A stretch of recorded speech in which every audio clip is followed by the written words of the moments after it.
The Wardrobe Files. This is going to be a slightly mortifying, deeply endearing collection of true stories authorized by Mom about her and the clothes that betrayed her. Let's start with the funeral performance. Picture this, a solemn outdoor gathering on a stunning hilltop overlooking the Douglas Channel. It was the kind of day that softened sadness and made the occasion seem rather natural and acceptable.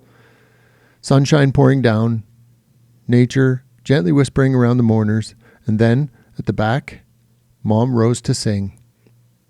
Nervous but determined, she made her way down the narrow path along the chain-link fence. Spiked heels clicking, a bad idea she would soon regret. With no accompaniment, she was hoping she'd choose a key that she could handle. Just a few lines in, disaster whispered through the clay. Her heels began to sink, slowly but surely. As if that weren't enough, a dog trotted over and started giving her a very thorough sniff. And there she stood, trapped like a garden ornament, heels buried, voice soaring, dog deeply curious. She powered through like a pro and finally finished the song. With no applause but plenty of smiles, she bent over to pry the shoes from the clay and navigated her way around a fence post only to head back, only to have her dress catch on a wire. Not just catch, but really latch on.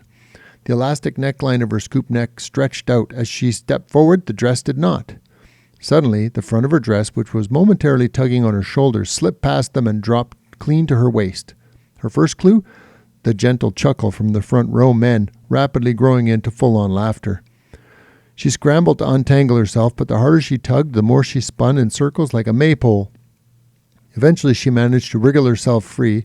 The dress, unlike her dignity, was still intact. Moral of the story? Always wear sensible shoes, avoid curious dogs, and mind who or what has a hold on your dress. Next, let's talk about the story It's All in the Size. This one's short but unforgettable. Now, before I tell this story, it's important to note that my parents have always had a way between them of saying things to each other that on the outside might seem mildly unfeeling or harsh or rude, but it was always to them very playful and funny. This story comes at the request of my mom, who also thinks it's incredibly funny. Mom and Dad stopped at the mall for some essentials one day. Mom found herself in the underwear counter, sorting through stacks of sizes. She searched for a time and couldn't find the size she was looking for. A very friendly clerk approached and asked if she could help. Mom said, "I'm looking for a pair of these in my size, but I can only find your small, medium, and large sizes." "Well, what size are you looking for?" the clerk asked. Before she could answer, Dad swoops in, heroically unhelpful, saying, "Do you have anything in size E, Gads?" Apparently, that's the size you wear after you raised a half a dozen kids and just want some coverage, comfort, and dignity. But now it also comes with a free side of humor. And then there was the yellow dress affair. When Mom was young, she was actually quite a bit thinner. Mom wasn't exactly a seamstress, but she attempted a sewing project, a sunny yellow dress speckled with little white polka dots. Much to her surprise, it actually turned out very nicely. Better yet, her mother-in-law had given her a pair of shoes that matched it perfectly. A miracle.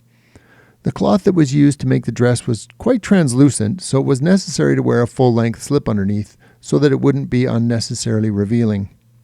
It was one of those days. Her hair cooperated, the weather was glorious, the dress fit her trim figure beautifully. She parked quite a distance from the store, but the stroll did wonders for her spirits. Heads turned as she passed. People smiled, some nodded with appreciation. She thought, "Wow, I really nailed this outfit." Then she was riding an ego high, strolling casually past shop windows, admiring displays and herself until she caught the sight of her own reflection in a full-length mirror outside the store. She couldn't believe it. As she looked in the mirror, she saw in horror the object of everyone's admiration.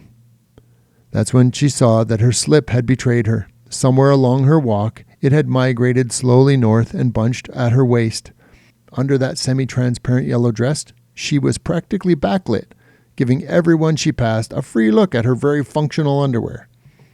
She stood frozen in front of the mirror, trying to work out how she'd make it back to the car. She noticed every glance, every smile, every pointing finger.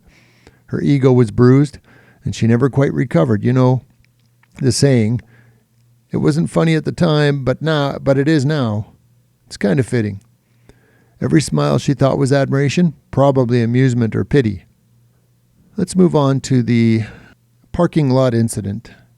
No set of stories about Mom is complete without this one.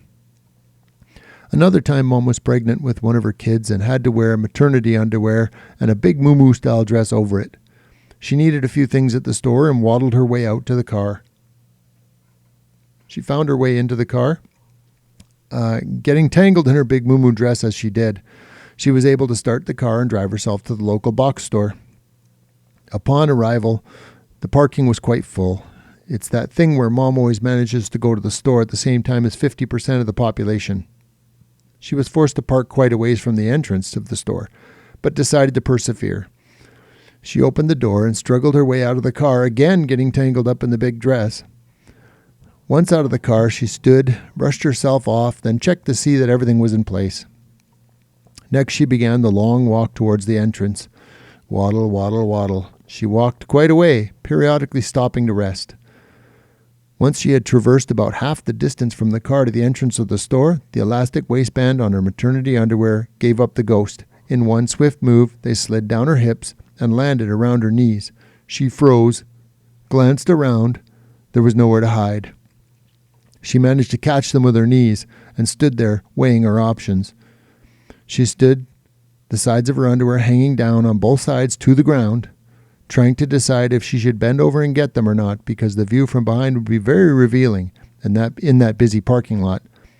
In the end, she decided to take option B. She stepped out of them, leaving them lying on the asphalt like a monument to surrender, and turned around and headed back to the car, praying no one had noticed or that she wouldn't get ticketed for littering. Finally, there was the pantyhose disaster. One time she stood at the front of the church classroom teaching a Sunday school lesson. The lesson was going quite well, and there was good participation. As she turned to write something on the chalkboard, her pantyhose went rogue on her. They started to slide down as she moved. She had planned to do plenty of writing on the board, but with each movement, each sway of her hand, each swivel of her hips, they made their way further down. After about 5 minutes, they were around her hips. Then a few minutes later, worked its way down her upper thighs, then middle thighs, and she was forced to put her knees together to stop them from reaching the floor altogether. Her pantyhose, clearly done with church, had decided to make a break for it. In time, the lesson was drawing to a conclusion, and now she had a new dilemma. She began to wonder how she was going to get past all of those people and out of that room without losing her pantyhose, her dignity, or making eye contact with anyone. No one remembers the scripture she taught, but they all remember the shuffle. I hope you enjoyed these stories about Mom and her wardrobe malfunctions. In fact, I hope you liked it so much that you're willing to reach down and use your mouse to click that subscribe button and possibly even that thumbs up button. I appreciate your time that you took to come and listen and make our family a part of your family. Make sure to come back often, kick off your shoes, grab a soda, and enjoy. And bring some friends while you're at it. See you next time.